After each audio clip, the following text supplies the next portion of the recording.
Olá, sejam bem-vindos mais uma vez ao nosso canal de estudos e reflexões a respeito da doutrina espírita. Hoje nós vamos estudar e conhecer um pouco mais da vida do nosso codificador Lamennais.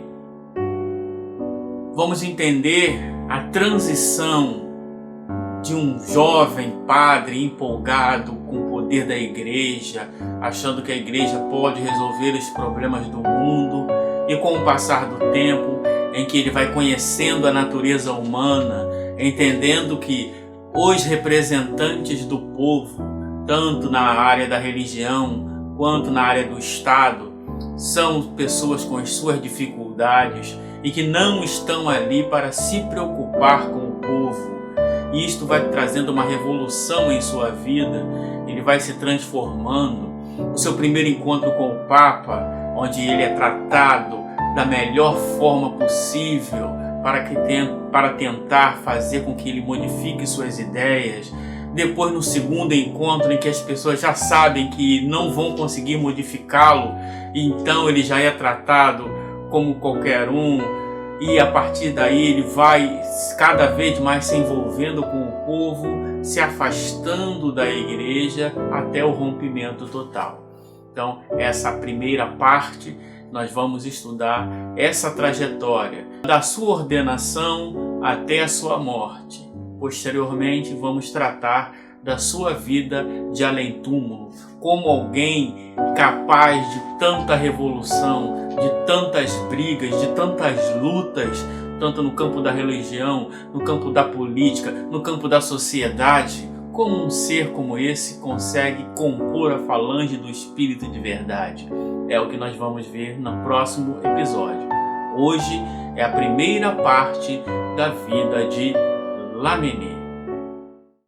Hugues Félicité Robert de Lamennais nasceu em Saint-Malo, 19 de junho de 1782 e faleceu em Paris, 27 de fevereiro de 1854. Lamennais escrito de forma separada. Primeira fase mística, inocente e exaltado. Falava-se já abertamente de sua vocação. De certo, seria um grande místico, devido aos transes místicos que ele também tinha de vez em quando. Ao gosto que teria em viver enquadrado num conjunto que o procurasse levar ao mundo a outros rumos, pondo acima de tudo topo maior em suas especulações ou aperfeiçoamento do espírito. Mas, considerando também que ele, se não pôde atingir sem que estejam satisfeitas todas as necessidades materiais, mas falhava-lhe a vocação quanto a aceitar pleno e satisfeito as cerimônias e das doutrinas que implicavam a metafísica. A ação, o amor dos homens, o desejo de intervir eficientemente solicitavam para a Igreja, que via como a mais poderosa força do progresso para a humanidade. Em 16 de março de 1809, Lamennais tomou a tonsura. E então, no dia 16 de março de 1809, ele publica o livro Reflexões sobre o Estado da Igreja na França no século XVIII e sua situação atual. Ele publicou com esse livro anonimamente, por causa de todas as implicações políticas, na qual denunciava já, nesta época, o materialismo propagado pelos filósofos do século XVIII, lamentava amargamente a apatia induzida à sua religião e expressa muita esperança da influência benéfica da concordata e declara que as leis da religião e da moralidade são as leis supremas da vida. Napoleão não gostou e censurou a obra, naturalmente.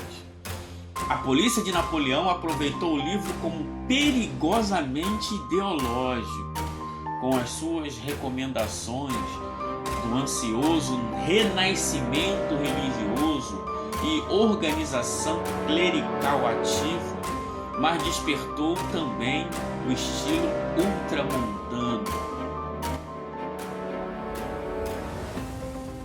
que desde então desempenhou um papel muito importante na política das igrejas e dos estados.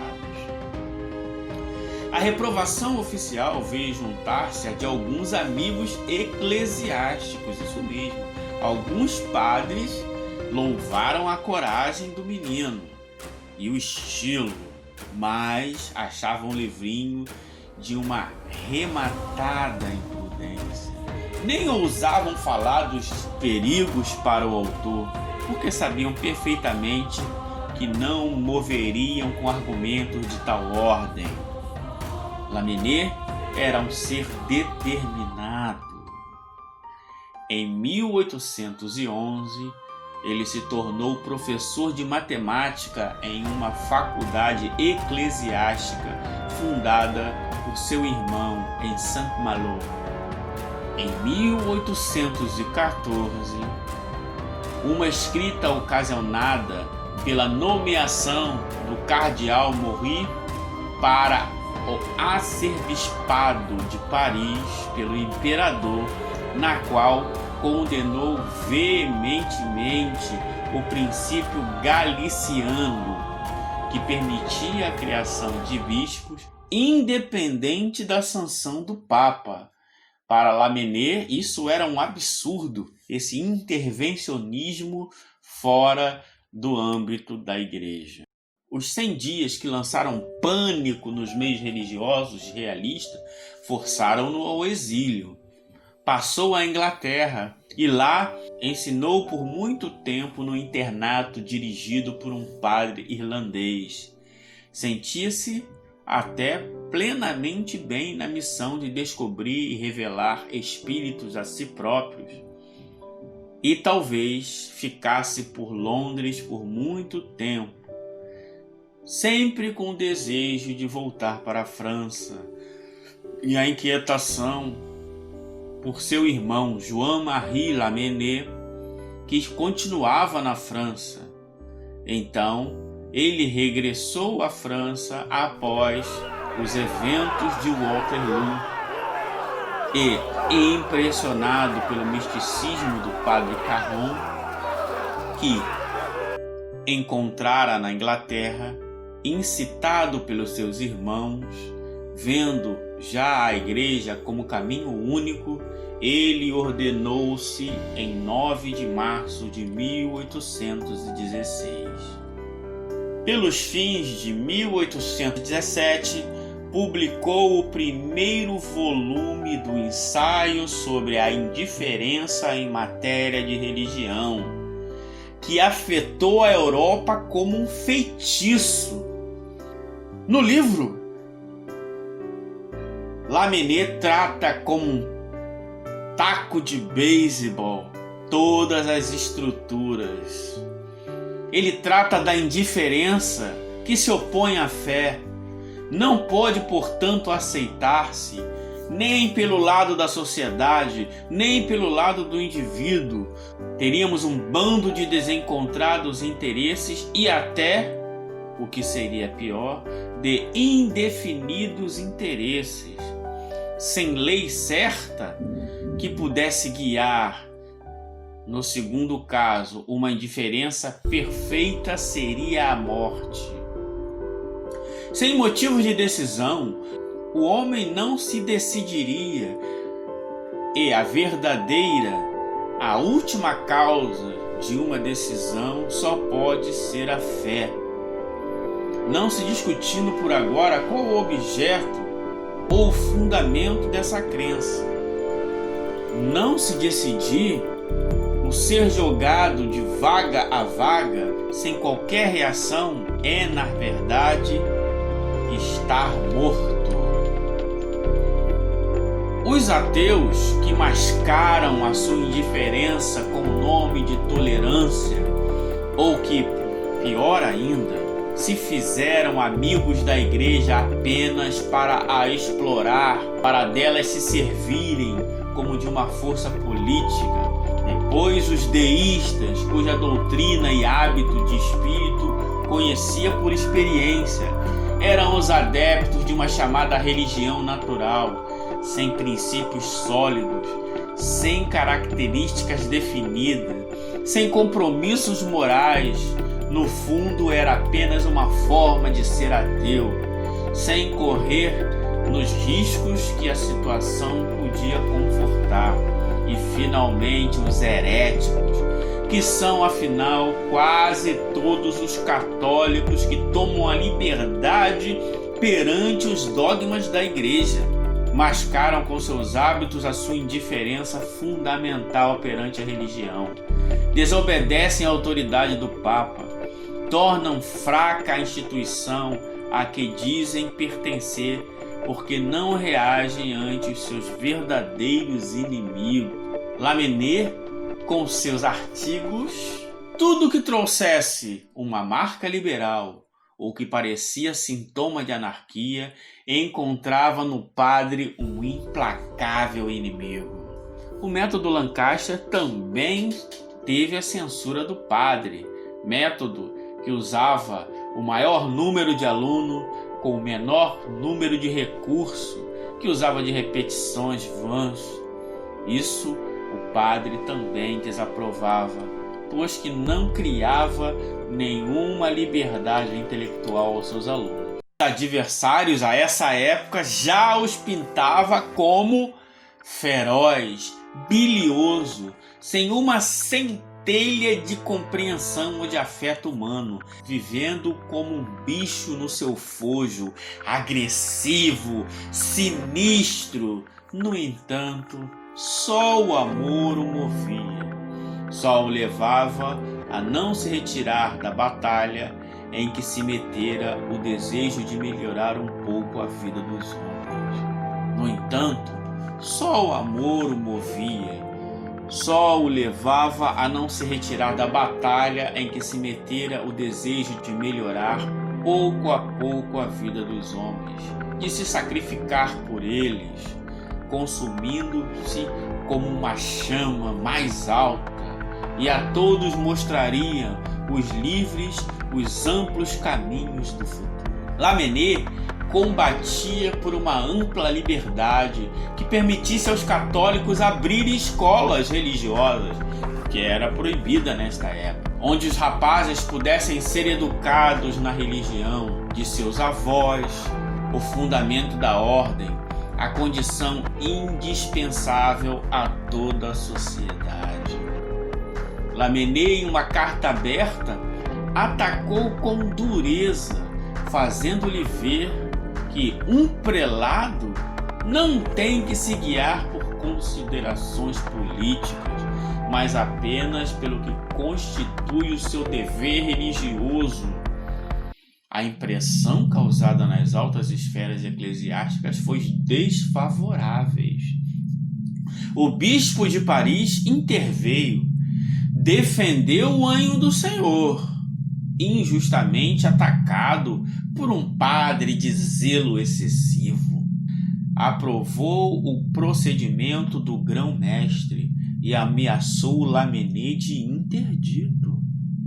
Se ousasse de novo acusar de cumplicidade com os inimigos da igreja aqueles que estavam exatamente trabalhando para seu prestígio, para sua grandeza, pela sua força real.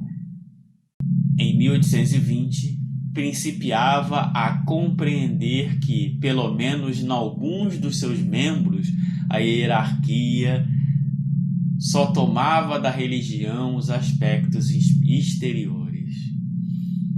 Os aspectos exteriores que podiam manter o seu domínio sobre os assuntos que podiam dar-lhes honra, comodidade, dinheiro, ter-se-ia efetivamente enganado. Teria cometido um erro terrível de se ligar a quem não tinha mesmo espírito desinteressado e puro? Numa palavra, não seria a igreja religiosa? Reflete Lamennais. O interdito efetivamente não veio, mas as sanções temporais não tardaram. O governo, que desejava punir aquele absurdo, aquele ataque à universidade, acusou perante os tribunais do jornal em que se publicou o artigo. O tribunal, com uma independência absoluta, digna das mais altas funções do poder judiciário, o condenou a 15 dias de prisão e 150 francos de multa. Isso mostrou a Lamennais o caminho que ele teria que seguir se continuasse a perturbar a ordem social, quebrar aquele doce enlevo em que andava a igreja e o Estado, um casamento perfeito, harmonioso, onde todos os interesses eclesiásticos e estatais estavam sendo tratados. Se fosse calmo, correto, bem comportado, teria a estima dos seus superiores, dos poderes públicos, e isso significaria para ele um episcopado, um cardinalato, porque ninguém deixava de reconhecer sua inteligência e seu saber. Mas se persistisse nas doutrinas subversivas, teria que se haver com a disciplina hierárquica e com a máquina judiciária. Esses 15 dias de prisão foi um alerta para ele. Que caminho você quer seguir? Que implacavelmente defenderia o regime. Lamennais só respondeu que iam ver agora o que era realmente um padre. O que era uma alma sem temor em defesa das ideias que lhe parecerem mais justas. Se fosse preciso, bateria sozinho contra todos, contra o governo, contra os prelados. E para começar, lançou um ataque aos dirigentes que não faziam o possível para educar o povo, para o levarem ao alto nível de vida, e se desculpavam com todo o seu estado atual, como se não soubesse que os povos são plásticos, moldáveis, se podem transformar sempre que haja honestidade de meios e de propósito daqueles que os governam. No regresso a Paris, sem nada ter obtido de positivo, sentiu logo a má vontade da hierarquia, porque o arcebispo de Rouen o expulsou dos ministérios dos negócios eclesiásticos, pelos meios religiosos, mas sempre louvando o talento. Lamennais é importante, Lamennais é um ser maravilhoso, inteligente, louvava pela frente, mas espalhou na surdina: ninguém devia estar com ele, porque se trata de um homem perigoso. Pensava audaciosamente, falava bem, mas podia subjugar a juventude, levá-la a atitudes que podiam prejudicá-los no futuro. Pareceria, porém, que da propaganda resultava o contrário. Numerosos adeptos iam crescendo com a lentidão, mas com segurança. E já eram bastante os padres que ousavam tomar posição pública em seguimento de Lamennais.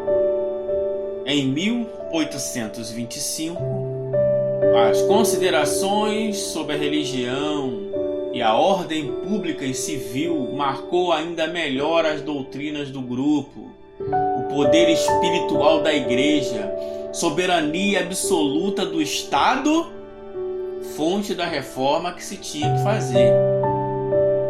Separava a soberania da igreja e a soberania do Estado. Novamente os liberais vieram ao ataque, mas os clamores mais violentos surgiram dos realistas, que desejavam um poder temporal livre de qualquer preceito de espírito, e dos prelados, que não tinham interesse algum numa igreja puramente cristã. O bispo Hermópolis, o bispo Chartres, o bispo de Montpellier, o arcebispo de Remy fizeram declarações públicas em que expressavam seu horror pelas afirmações violentas, exageradas, falsas e caluniosas, que só um orgulho insuportável, num delírio completo, numa crueldade diabólica, poderia ter ditado. Por eles, jamais a igreja viria aos campos revolucionários subversivos a que Lamennais pretendia arrastá-la. O governo ouviu o apelo do episcopado e Lamennais foi condenado a 30 francos de multa, a custas do processo e a apreensão e destruição de todos os exemplares que restavam. Não bastava, no entanto, atacar a cabecilha. Todos os padres que se mostravam simpatia por Lamennais foram expulsos dos seminários. Castigaram todos os curas que defendiam nas suas paróquias o memorial católico publicado por Lamennais. Combateram-se por todos os meios os autores que aplaudiam os excessos do polemista e que já não surgiam apenas de entre os católicos. Até um certo Comte, Auguste Comte, proclamava a necessidade de um novo poder espiritual e demonstrava que a igreja, com todos os seus vícios, não podia servir a nobre ambição de Lamennais. O conflito inquietava Roma, que se dava razão a Lamennais por um lado, achava por outro que se podia ter evitado o choque. Sempre a política, sempre a política. Para acalmar, para lhe mostrar qual o caminho prudente e brando que ele deveria seguir, mandaram-lhe com alta inteligência psicológica uma coleção de teses latinas sobre o direito eclesiástico. Lamennais respondeu que eram excelentes para embrulho, e Roma acolheu já com má vontade a memória confidencial, em que o padre manifestava sua hostilidade aos jesuítas e reclamava um ato em que o Papa se mostrasse bem independente dos poderes temporais, mais disposto a salvar almas do que os interesses do clero. Os jesuítas tiveram seu tempo. É árvore gigante que não mais ficará verde. Eles não podem fazer mais nada pela religião, dizia Lamennais.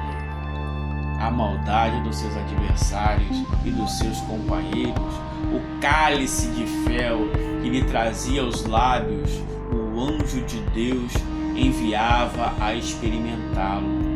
Tudo Lamennais guardava para si, num sentimento que a dor é nossa, como um tesouro precioso, e que diante dos outros ele apenas devia ser o chefe, o guia entusiasta e calmo. Mesmo sangrando, mesmo abatido, mesmo sem esperança de vitória, ele seguia. Guardava para si, no seu mundo íntimo, os ataques e seguia ensinando. Lamentar, no entanto, não bastava. Era preciso reformar, não perder a ocasião de defender a liberdade. que sempre lhe aparecera como fundamental para que pudesse efetuar algum progresso, afirmar os direitos do espírito sempre que houvesse ameaça da parte dos governantes sem escrúpulos. Justamente, o Ministério Martignac, constituído por realistas moderados, tinha proibido o ensino dos jesuítas ou a ordens não autorizadas. Lamennais, que sempre demonstrou antipatia pelo Instituto de Santo Inácio, mas sabia também que um atropelo à liberdade, seja quem for, é um atropelo à própria liberdade do mundo. Neste ponto, como noutros, toda a distinção entre o meu e o teu é absurda.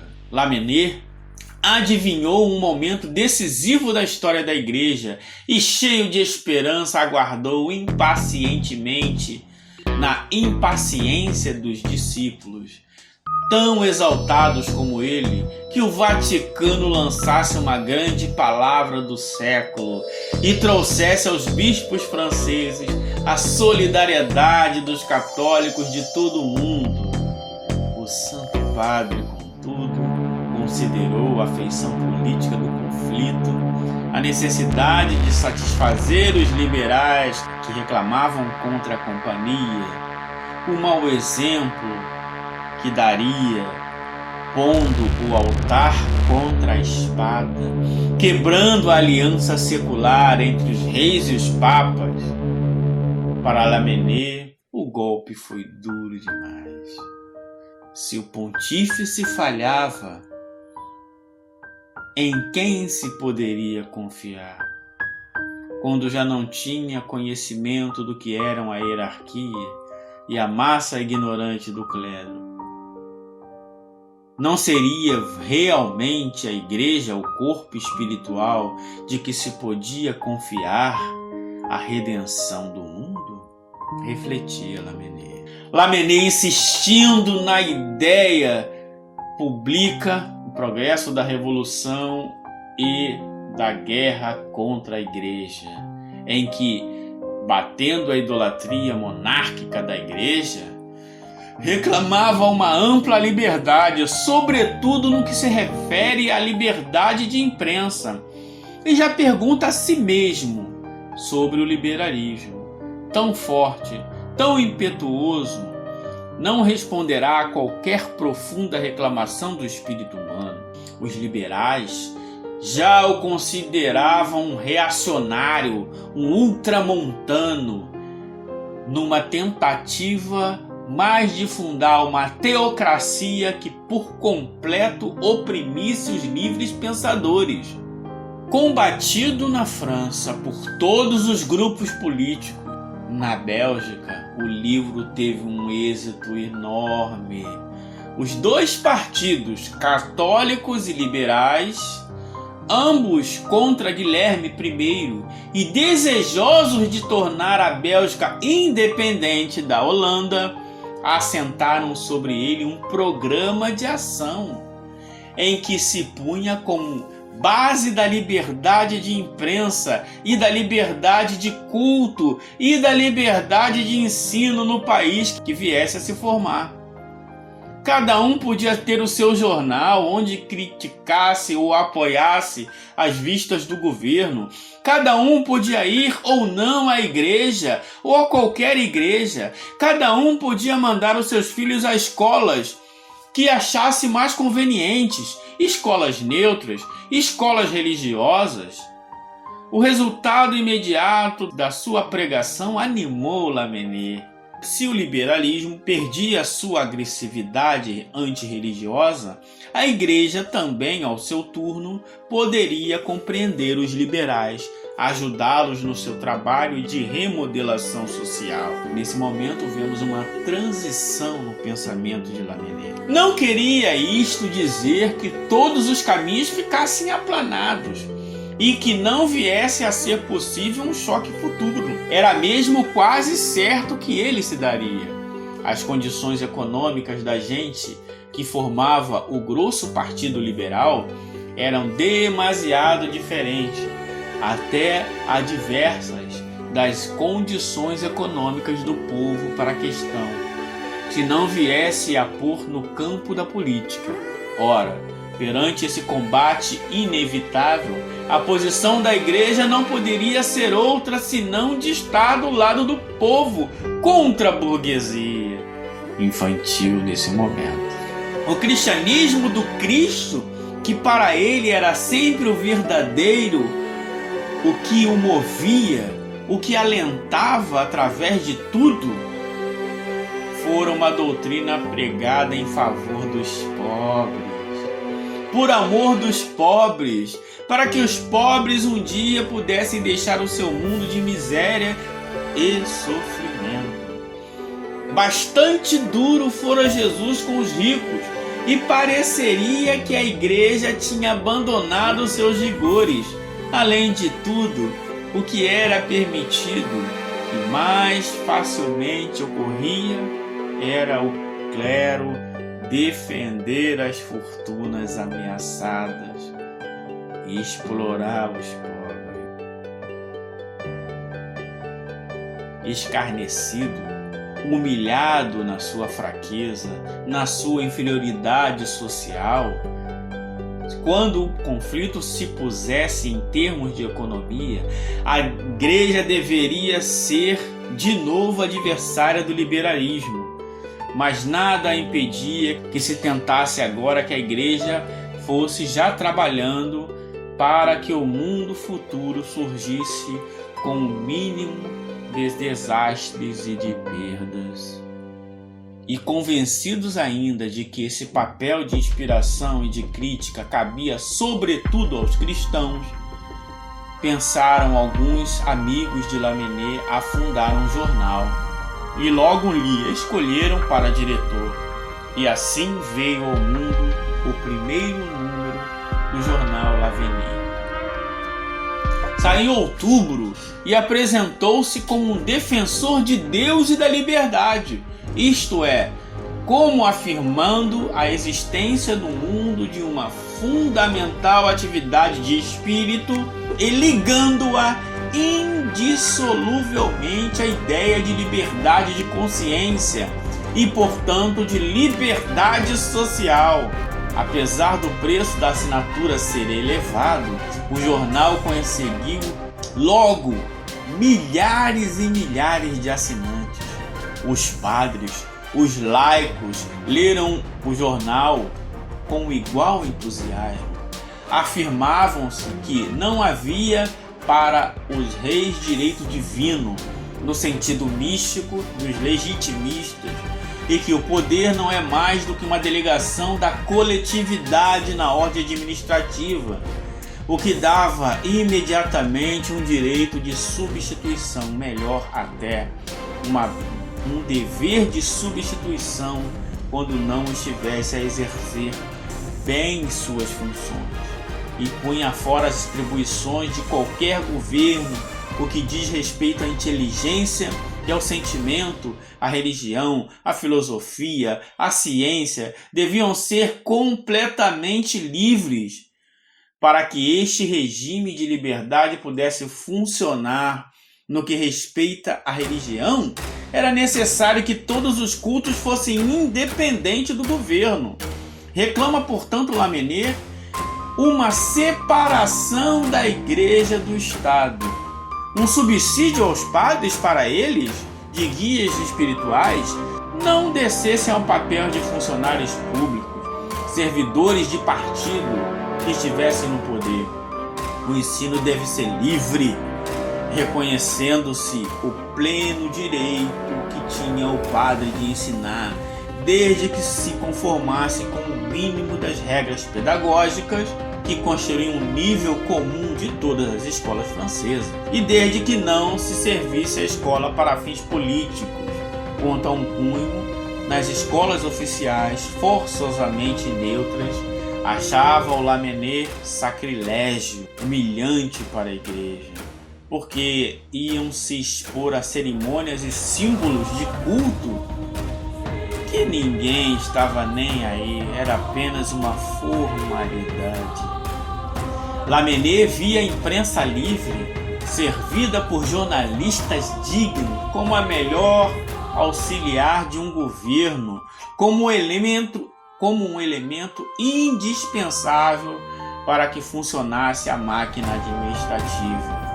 Por fim, reclamava Laveny a liberdade de associação, como respondendo à tendência íntima de todo indivíduo para se juntar aos que pensam como ele, a extensão do direito do sufrágio, que não podia ficar limitado aos ricos, direito a voto para todos, como um meio legal de se fazer as reformas econômicas que se tornavam necessárias. Laveny se fez defensor dos armênios, oprimidos pelos turcos, dos irlandeses, oprimidos pela Inglaterra, dos polacos, sem pátria, submetidos a 3 piores tiranos da Europa, e, com um sentido perfeito dos caminhos que se teriam de seguir para uma renovação da França, Lamennais chamava a atenção de seus leitores para as técnicas belgas e para a seriedade, para a segurança dos estudos linguísticos, filosóficos, históricos que estavam realizando os intelectuais alemães. Reforçando a ação exercida por meio do jornal, Lamennais abriu em julho um curso de filosofia que assistiam dezenas de discípulos e homens já formados, como por exemplo Victor Hugo, Montalembert, entre outros.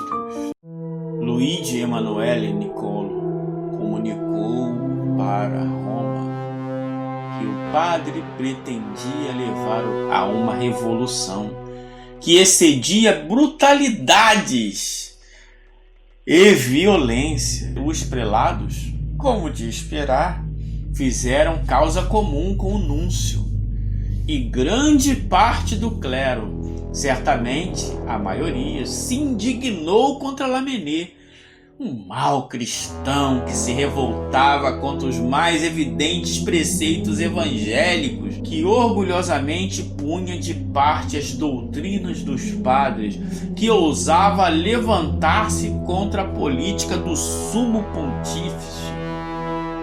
Lamennais ia ter a ouvidos os que não queriam escutar. O padre bretão já era, para quase toda a igreja, uma espécie de monstro, um dragão devorador, um anticristo que não deixaria pedra sobre pedra, tornaria reais e imediatas as visões mais estranhas e mais horríveis do livro do Apocalipse. Era o grande inimigo a se bater, um homem perigoso que escrevia, falava, sabia ter discípulo, incansavelmente se batia, com a capacidade de invenção e de trabalho que excedia em muito, podiam opor-lhe resistência. A existência de Lamennais atormentava-os, e já que não podia batê-lo, era preciso desautorizá-lo, apresentá-lo como um réprobo, cortar-lhe os meios de comunicação. O Papa Pio VIII morrera. O Papa Novo, Gregório XVI, dava boas garantias de que havia de ser um lutador implacável. Efetivamente, soube-se logo que o Santo Padre estava disposto a usar toda a sua autoridade divina para fazer Lamennais voltar à ordem. Na obediência filial, o perturbador da paz eclesiástica, Lamennais voltar à ordem. Na obediência filial, o perturbador da paz eclesiástica, proibiu-se na diocese de Chartres a leitura dos livros de Lamennais, dos jornais de Lamennais, Depois, outros bispos adotaram iguais medidas para que o incêndio diabólico não alastrasse por toda a Igreja do Senhor. Lançaram-se interditos sobre os padres que resistiam e a atitude violenta do alto clero diminuiu logo que o número de partidários de Lamennais cortaram a assinatura. Deixaram de enviar subsídios e de concorrer às subscrições.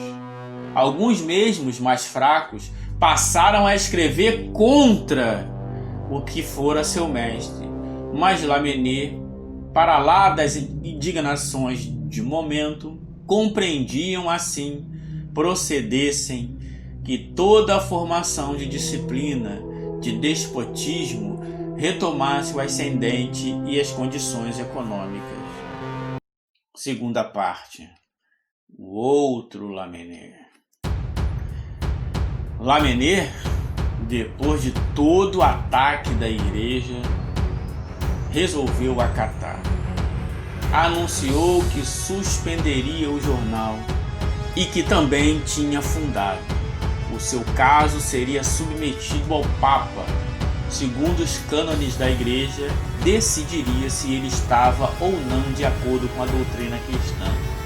Se o seu liberalismo era, como queriam, um movimento subversivo ou apenas a extensão ao mundo moderno dos preceitos do Cristo. Lamennais soubera da insistência do embaixador da Rússia, do embaixador da Áustria, a quem nada se poderia recusar, porque mandara logo as tropas que a Santa Sé tinha pedido para combater os revoltosos dos estados pontifícios.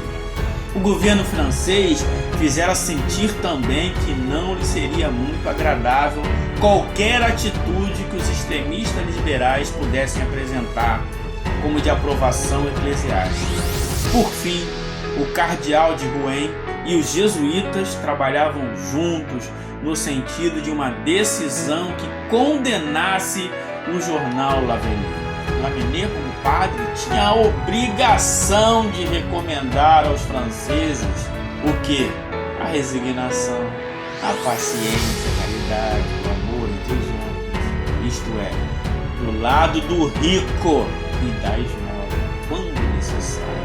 E da dureza para educar, do lado do pobre, o respeito pelo rico, a defesa de seus bens, mesmo às custas da vida. Os protestos dos operários contra os patrões, protesto que Lamennais aprovava, era um absurdo, porque era uma revolta contra a ordem divina. Estabeleceu o mundo desta forma.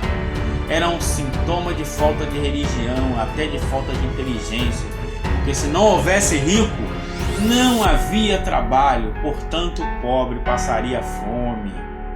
Isto é bem atual. Lamennais tinha o desejo de mandar à Alemanha grupos de sacerdotes, colônias de sábios, de artistas, para se impregnassem do espírito moderno, que alargassem a visão de vida, que pudessem um dia firmar em todo o mundo um cristianismo novo que, alicerçado na ciência e nas técnicas, reformasse a economia dos povos e desse a todos os homens a possibilidade de progresso moral que eles nunca tiveram.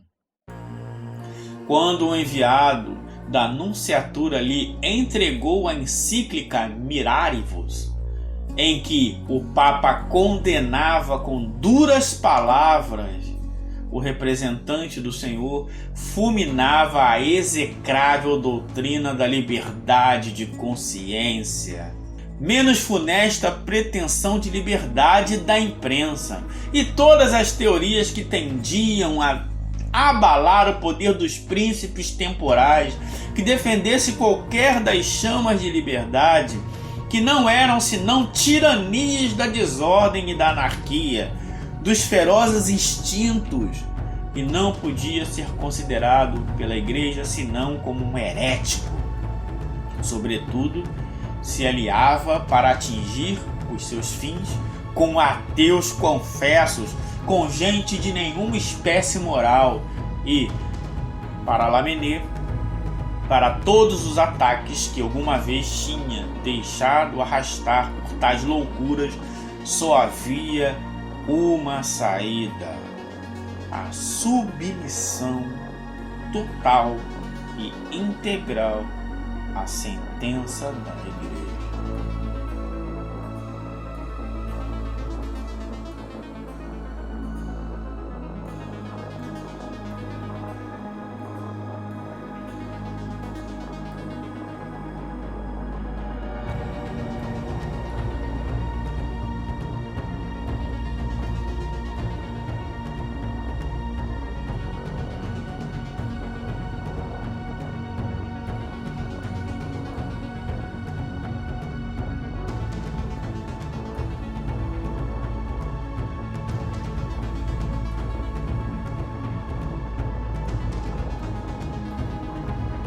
Lamennais se submeteu à decisão da Igreja.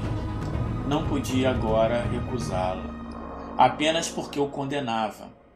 Assinou, pois, um documento em que se declarava obediente ao padre. Fechou Lamennais e a agência.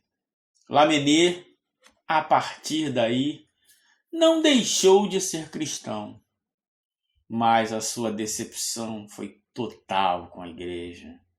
Suas ligações com o Papa e com a Igreja quebrou-se quase que por completo.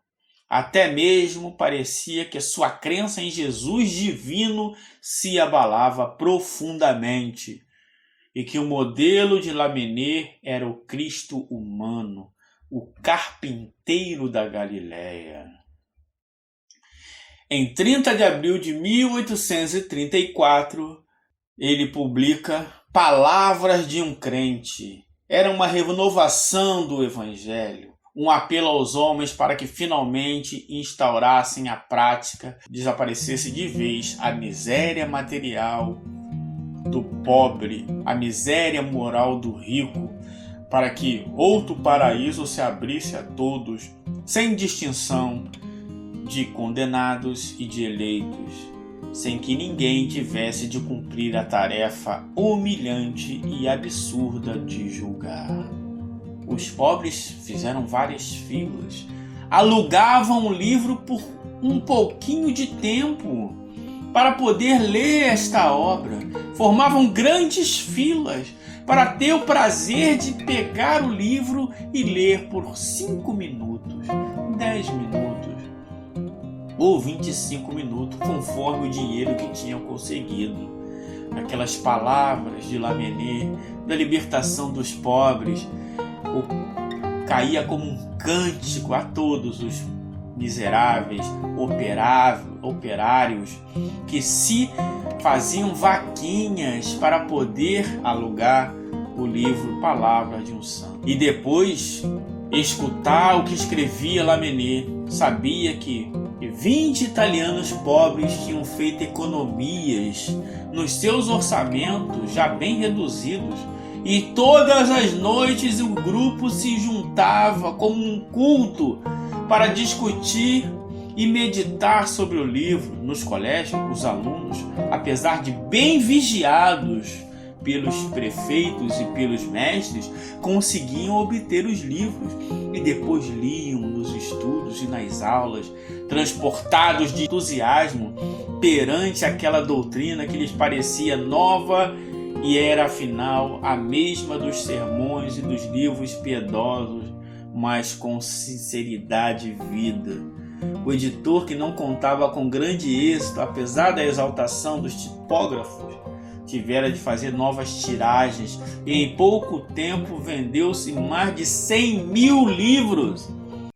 Efetivamente, o Papa achou de seu dever publicar uma encíclica Singularis e declarava que tinha se sentido invadido pelo horror mal lançara os olhos sobre o livreto de Lamennais. Os prelados aconselhavam com um aplauso as palavras do Papa, redigiam mesmo escritos próprios para o uso da diocese, em que declaravam-se ofendidos os ungidos do Senhor pelas revolucionárias palavras de Lamennais. e convidavam todos os cristãos a tomar medidas severas para evitar a propagação das doutrinas temerosas. Alguns mais eruditos citavam Tertuliano, Apolônio de Laodiceia, mas a parte mais segura, a viga mestra de toda a Constituição, era o ataque pessoal a Lamennais e a acusação de que estava tentando demolir a sociedade organizada. Os católicos, em sua grande maioria, ouviam a voz hierárquica e obedeceram. Como doces cordeiros, tinham o interesse em fazê-los. Outros eram movidos pela ignorância. Outros estavam certos de que Lamennais era a própria encarnação de Satanás. O padre subversivo, abandonado por quase todos seus amigos, era entregue sem apoio que velasse as fúrias dos governos. Lamennais já não tinha dúvida. A igreja constituiu-se não para propagar e defender as doutrinas do Cristo, mas para abafar, para não deixar que elas tivessem as consequências sociais que estão implícitas. Em 1837, publica o Livro do Povo. O povo tinha que se virar por si próprio, para fazer por ele o trabalho que os outros se recusavam. O primeiro passo era a união dos oprimidos. Um sozinho nada faria. Todos juntos constituíam uma força que nenhum tirano poderia quebrar. Deviam unir-se todos os oprimidos e explorados de uma nação, e os oprimidos e explorados de todas as nações, não se deixando embalar por falsos patriotismos, só conveniente aos grandes, mas procurando a cultura que lhes faltava, reclamando os direitos políticos, depois reformas econômicas, com uma voz de tal modo poderosa que nenhum governante pudesse deixar de atender os clamores da população. O escravo moderno acusou o governo e as câmaras de todos os organismos administrativos de serem apenas um sistema bem realizado, na verdade, de não deixarem o povo se libertar. Não havia voto para todos, e mesmo que houvesse a influência dos políticos sobre a massa inculta, a força de dinheiro, de jornais de opressão do patrão sobre o trabalhador, levariam sempre a representações falsas de que pouco poderiam fazer pelo bem do povo. A liberdade na França era uma mentira. Aos ataques e os apelos respondeu o governo mandando que a polícia passasse em busca na casa de Lamennais.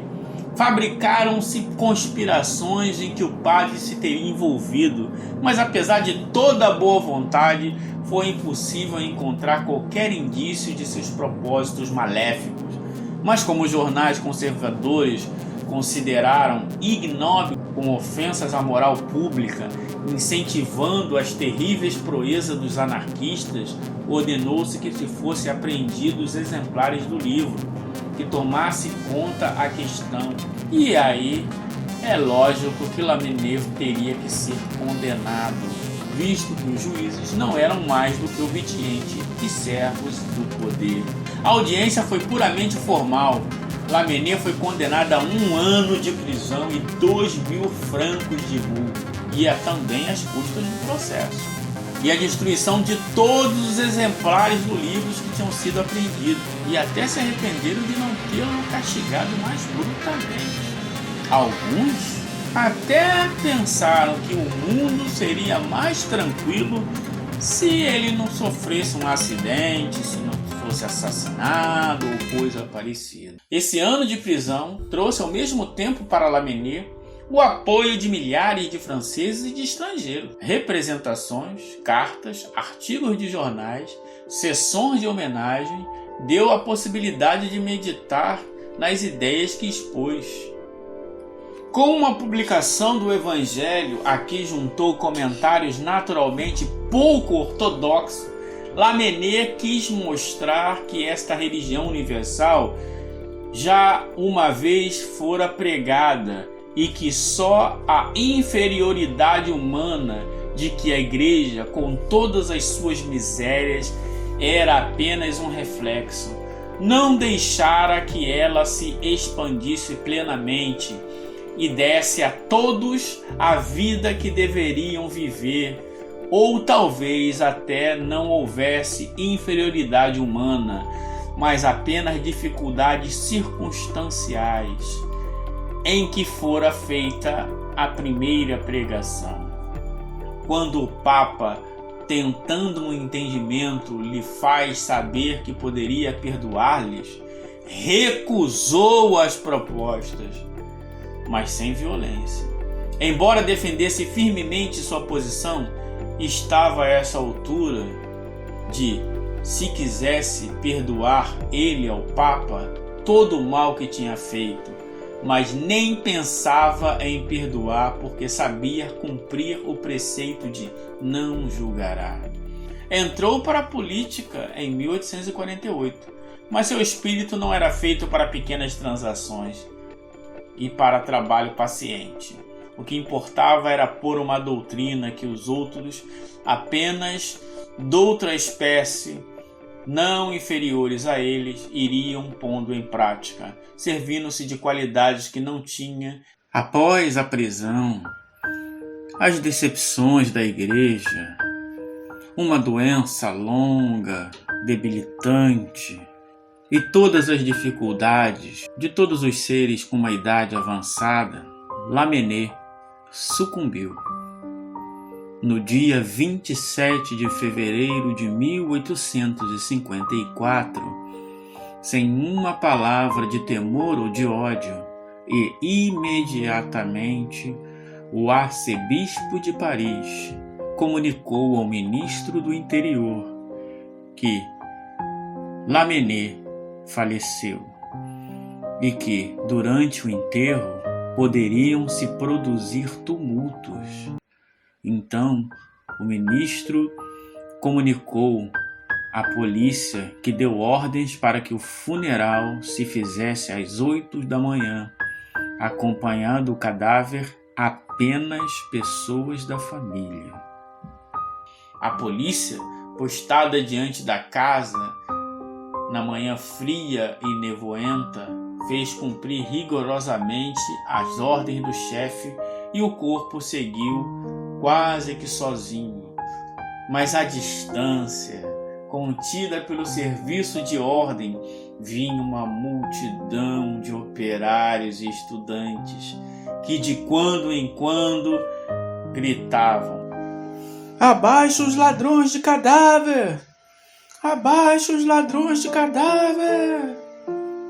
O próprio prefeito, irritado porque aquele padre miserável o impedia de assistir o enterro de um almirante, e deu ordem para que se afastassem as pessoas que já se acumulavam no portão. Houve longos protestos e a polícia restabeleceu a ordem com muita violência. Mais de 2 dezenas de feridos republicanos que chegavam eram aclamados pelo povo. Um padre que ousara aparecer foi levado pelos policiais para que não se julgasse que um católico poderia estar ao lado de Lamennais. Entrou o corpo quando já se tinha chamado reforços de 2 esquadrões de cavalaria. A espada desembainhada, tomando a mão a alameda principal, foram a multidão que sempre gritavam: "Abaixo os ladrões de cadáver!" E já as primeiras notas das Marselhesas se ouviam, irrompiam dos grupos que se juntavam de novo, formando o coro magnífico, levavam o canto heróico sobre a desolação do cemitério. Os coveiros meteram o caixão na vala e o chefe recomendou que deixasse algum espaço para uma criança que pudesse aparecer. A polícia, numa barragem, foi levando os manifestantes, cantando o hino, suas estrofes, Cada vez mais longe se ouvia o hino, cada vez mais vago, e por fim perderam-se por todo e fez grande silêncio. Os mortos voltaram ao seu domínio e o nevoeiro denso cobriu a paisagem. E assim se foi a história de um grande combatente.